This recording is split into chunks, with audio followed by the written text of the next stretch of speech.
Bienvenido a nuestro recorrido por la provincia de Entre Ríos.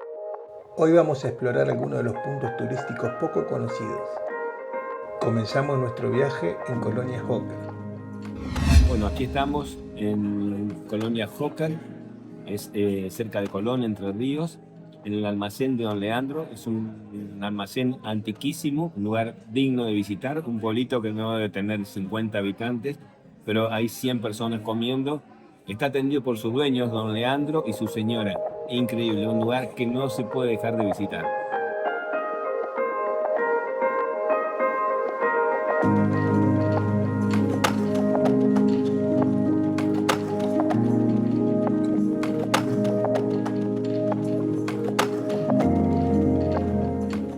¿Te gustó o no te gustó? La verdad, increíble el lugar, no te lo podés perder.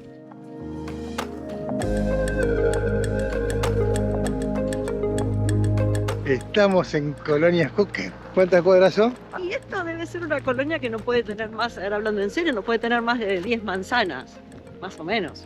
Y el cuadrito decía 96 habitantes. 96 habitantes, es una maravilla. Estos lugares son increíbles para conocer. Está la escuela, la iglesia. Este es el monumento en homenaje al fundador don Enrique Hooker y a sus primeros colonos.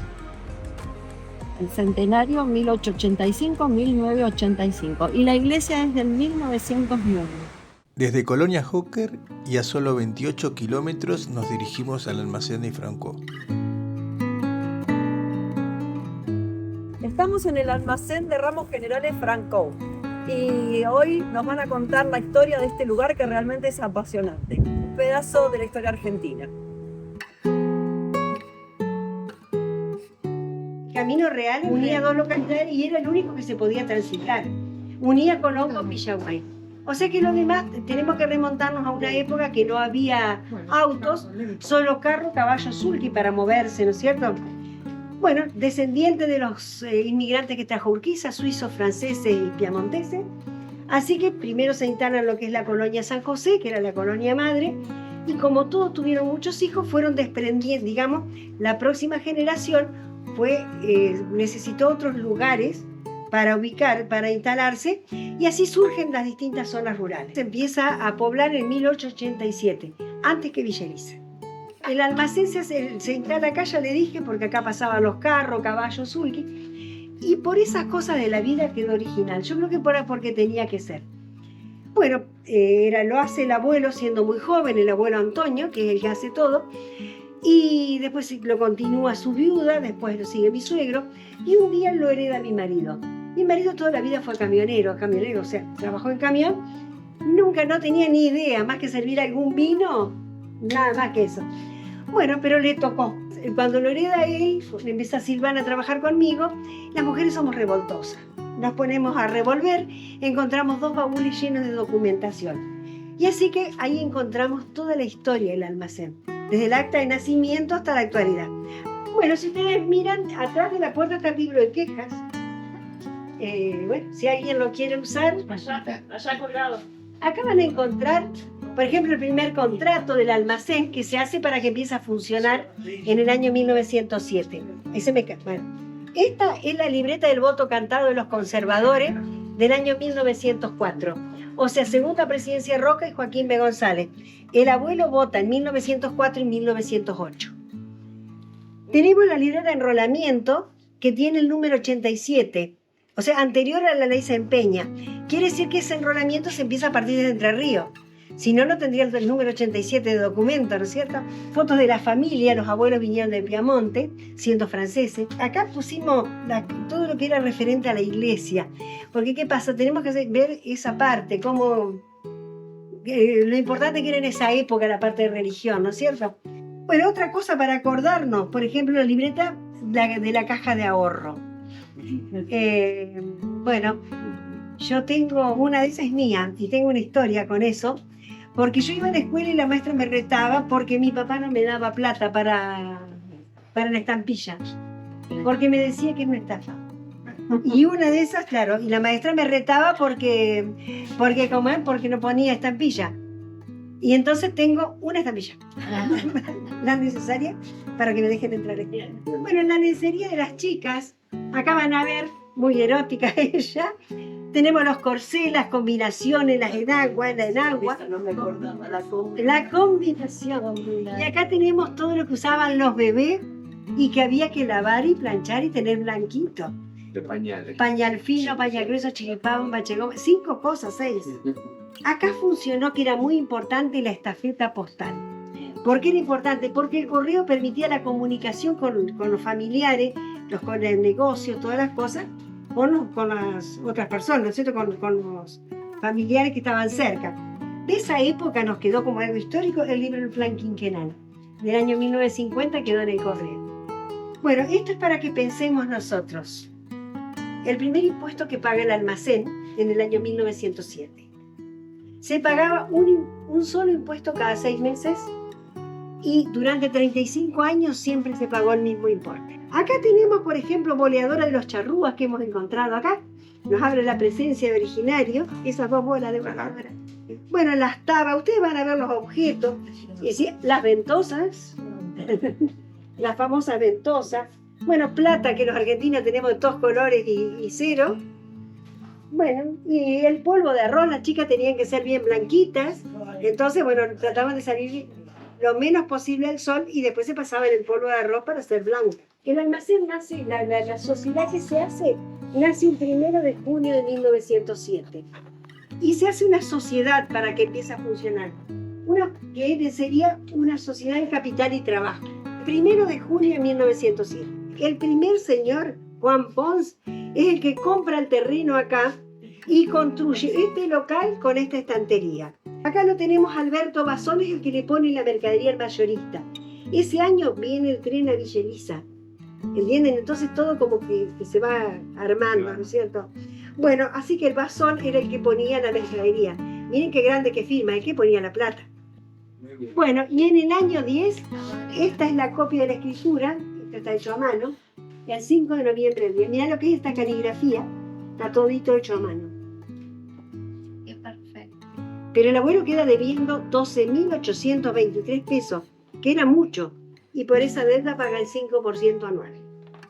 Esos son los registros contables, estos son lo que llevaba y estos son los originales. Acá lo vemos, Alberto Bazón, ¿se acuerda que firmaba grande?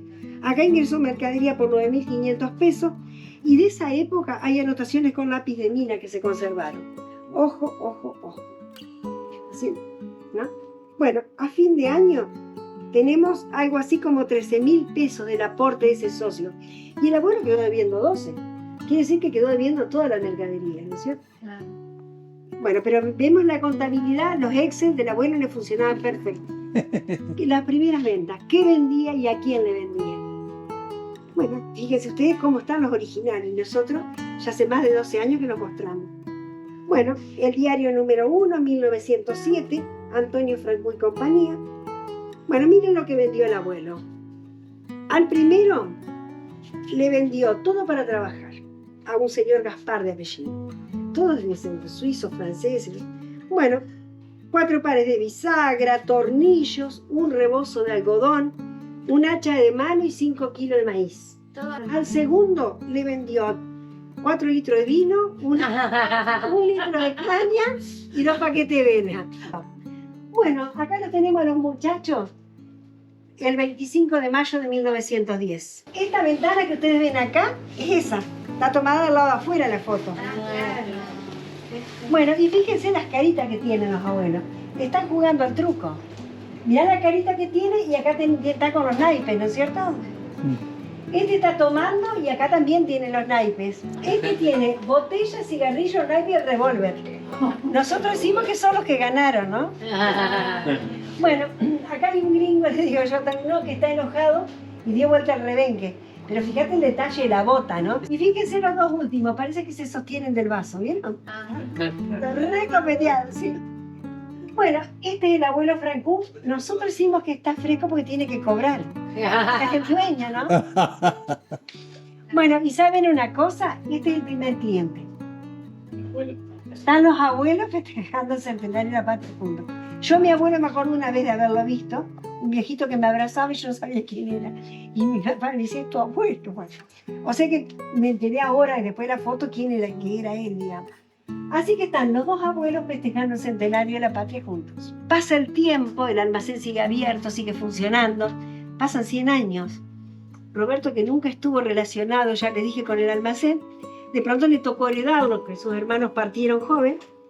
Y un día dice, mirando las cosas que habían quedado, las abuelas anotaban fechas, anotaban los nombres. Tenían muy poquitas fotos, ¿no es cierto? Entonces él dice, pero mirá qué loco, dice, porque van a ser 100 años y todavía conservamos las cosas.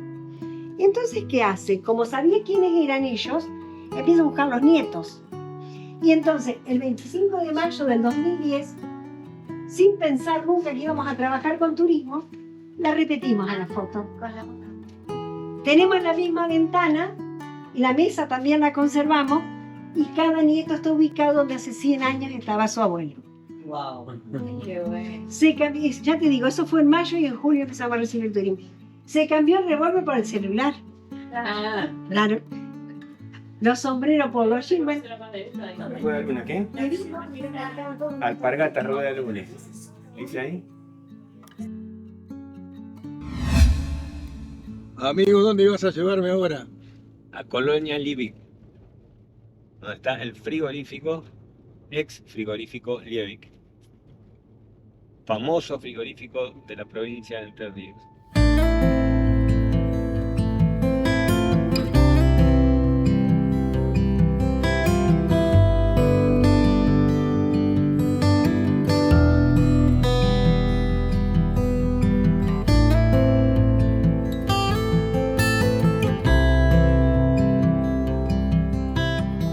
En esta fábrica, mi abuelo trabajó más de 50 años, se jubiló acá.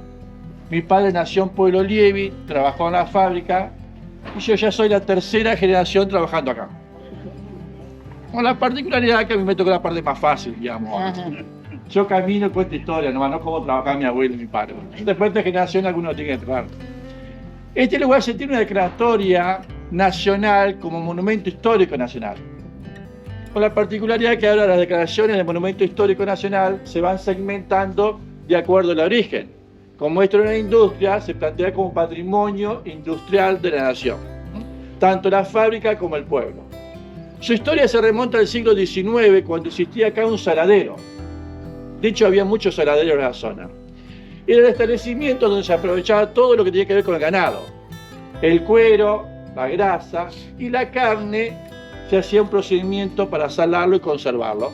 Ese procedimiento consistía en cortar la carne en tiritas muy finitas, se las ponía en salmuera durante varias horas y después se la dejaba secar al sol. De hecho, en el siglo XIX había una especie como el tendedero acá. Una vez que estaba bien seca la carne, se la ponía 3 capas de sal y se la vendía, con el nombre de charqui o tasajo. Ahora, pero imagínense cómo quedaba eso, ¿no? Todo salado. No apto para hipertensos, ¿no? Ese producto era muy barato, pero la gente en la zona no le gustaba porque prefería la carne a las brasas, al asadito. Entonces, en el siglo XIX, ese tasajo básicamente se lo enviaba a la zona de Brasil o al Caribe porque servía para la alimentación de los esclavos que todavía existían en aquellos lugares. También los marineros, los viajes muy largos, los soldados, utilizaban ese tipo de alimentación. Ahora bien, el saladero que estuvo acá particularmente fue una iniciativa de Apolinario Benítez. ¿Quién era esta persona? Era un comerciante, industrial, pero sobre todo banquero de la ciudad de Gualeguaychú, al sur de la provincia de Entre Ríos. Ese hombre tenía una fortuna gigantesca. Imagínense que en el siglo XIX los banqueros tenían la posibilidad de emitir papel moneda. O sea, tenían la maquinita de hacer billetes, la forma más fácil de hacer plata, puntualmente. Pero como si fuera poco, estaba emparentado con la familia Alvear, familia de mucho dinero también. Él estaba casado con Carmen de Alvear, la hermana de Marcelo T. de Alvear, que fue presidente de Argentina. Este hombre de tanta fortuna, antes de fallecer, lo que hace es vender el saladero, primero a una familia O'Connor, y finalmente en 1903 es vendida a la compañía Liebig, que fue una de las primeras multinacionales de la industria cárnica. ¿Saben cuál es el origen de la palabra Liebig? No. La palabra Liebig en realidad es un apellido alemán. es el apellido de Justus von Liebig. Fue un famoso químico alemán considerado como el padre de la química orgánica. Este hombre había investigado muchas cuestiones sobre los temas de los nutrientes, los suelos, pero cuando hubo una gran hambruna en Europa, planteó hacer un producto que sirviera para la alimentación humana y desarrolló el extracto de carne. El extracto de carne era uno de los productos principales que se elaboraban acá. No tenemos que confundirlos con la conserva del corned-beef, la que se vendía en latitas. El extracto de carne en realidad era un producto de una consistencia como una melaza, de color oscuro, que en realidad era una reducción de carne. Se requería unos 40 kilos de carne para hacer uno de extracto de carne. Imagínense el potencial nutritivo de eso. No había que echarle mucho, apenas una cucharadita. De hecho, al principio se empezó a utilizar como un suplemento dietario en Europa, pero era muy difícil de elaborar ese producto en Europa porque la carne era muy cara y pocos animales. Este químico no patentó el procedimiento, sino que lo difundió a través de publicaciones que llegaron a nuestro Río de la Plata. Acá sí había mucho ganado. Y fueron leídos por otro alemán, de un apellido muy similar, Scheber. Scheber no era químico ni nada, era ingeniero. Este ingeniero miraba al horizonte, veía todas las vaquitas, se empezó a imaginar todas las maquinarias que se podían utilizar para hacer ese producto a escala industrial. ¿Qué hace Scheber? Viaja hasta Europa y se entrevista con ese químico y le pide autorización para crear una empresa con su nombre. Es una cuestión de marketing. ¿Qué mejor que vender un producto cuya marca sea el apellido del creador de ese producto? Redondito. Pero también en esos viajes a Europa consigue capitales ingleses. Y en 1865 se crea la compañía Liebig, con el nombre de ese alemán, pero con capitales ingleses. Y siempre fue una empresa de capitales ingleses. La primera fábrica estuvo en Frei-Bento, una localidad uruguaya que está frente justamente a Gualeguaychú. Ahora hemos escuchado mucho hace unos años atrás por el tema de las papeleras y todo. Bueno, ahí justamente. Con esa fábrica de compañía Liebig se generó una especie de revolución a escala mundial de la industria alimenticia. Tuvieron mucha demanda del extracto de carne. Entonces la compañía, para ampliar su producción, vino y compró el saladero que estaba acá. Modificó la parte industrial, pero sobre todo en los primeros años empezó a construir viviendas para el personal que iba a necesitar la fábrica. Ahí surge el pueblo tal cual como lo vemos ahora. Que en realidad son dos barrios. No sé si recorrieron, pero de este lado está el barrio de los ingleses, los gerentes. Son casitas muy amplias, muy parquizadas. Del otro lado está el barrio o el pueblito, el personal de menor rango, si se quiere, digamos. Personal más que nada administrativo. Son casitas a las cuales se accede a través de zaguanes, hay distintas tipologías. Hay, por ejemplo, una larga fila de viviendas, la cual se llama la hilera. Los corralones, que son manzanas muy grandes. Y también hay una construcción acá al lado, que es una especie de gran casa dividida en departamentos. Servía para el alojamiento de los solteros. De hecho, se llamaba la soltería. No hay más soltero por la duda. Está la casa, pero no soltero, digamos. Después, estratégicamente, al lado de la soltería, ¿qué se construyó? La capilla. A ver si convencían a alguna para que se casara, porque cada vez que pasaba una chica por la soltería se armaba unos líos tremendos, ¿no? Ahora bien, esos dos barrios, aparte de estar divididos por una cuestión de estatus, había una barrera física que los dividía. Era la manga. La manga es un camino cercado, un camino que tiene un cerco de madera de un lado al otro. Es por donde pasa el ganado. Del otro lado del pueblo había un gran corral. Desde ese corral el ganado venía atravesando todo el pueblo por la manga, que dividía el pueblo en dos. Después quedaban unos pequeños corrales acá al lado. En esos pequeños corrales se hacía la limpieza del animal y se lo dejaba descansar 24 horas. Si lo mataban inmediatamente, con el cansancio que tenían, la musculatura dura, la carne salía dura. 24 horas y después seguía todo el camino, todo por acá atrás. Y se internaba hasta aquellas ventanitas redondas. Era donde estaba la playa faena, donde mataban al animal y comenzaba todo el proceso. Todos los productos que se elaboraban acá. Ahora bien, los ingleses, entonces yo les decía, llegaron, modificaron la parte industrial, construyeron viviendas, pero también impulsaron desde el principio una serie de instituciones que necesitaron acá y que también sirven y funcionan hasta la actualidad. Por ejemplo, la biblioteca o el club de fútbol. ¿Lo habrán visto cuando ingresaron que hay un club de fútbol a la entrada? Sí. Bueno, ese club es uno de los clubes más antiguos del país. Es de 1904. En ese momento todo el fútbol era amateur, nadie cobraba para jugar al fútbol, pero este ya era una semi-profesional, si se quiere. La compañía veía que jugadores buenos había en la zona, los contrataba para la fábrica, pero le permitía ir a practicar y jugar y entrenarse todo el tiempo que quisieran. Imagínense que tenían un equipo fabuloso. Ganaban todos los partidos y todos los torneos. De hecho, la base de este club sirvió para hacer una selección departamental que en el año 1926 llegó a ser subcampeón nacional. Desde acá, subcampeón nacional. Es curioso las fechas. Los ingleses llegaron en 1903, el club de fútbol es de 1904 y la primera faena, la primera matanza de animales es de 1905. O sea, lo primero que se pusieron de acuerdo los criollos e ingleses es en la pelotita, ¿no? Después vamos a empezar a trabajar al año siguiente, más o menos, pero la pelotita primero. En este recorrido vamos a ir viendo cada uno de los edificios y su historia.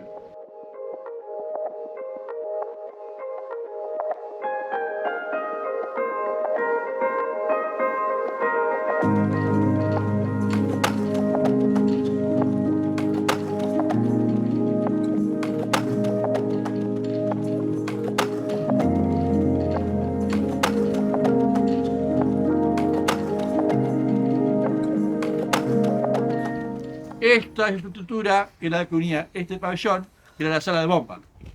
Era la sala donde chupaban el agua del río y la llevaban a la planta potabilizadora. La planta sigue funcionando, pero ahora tiene una bomba más moderna que está acá al lado.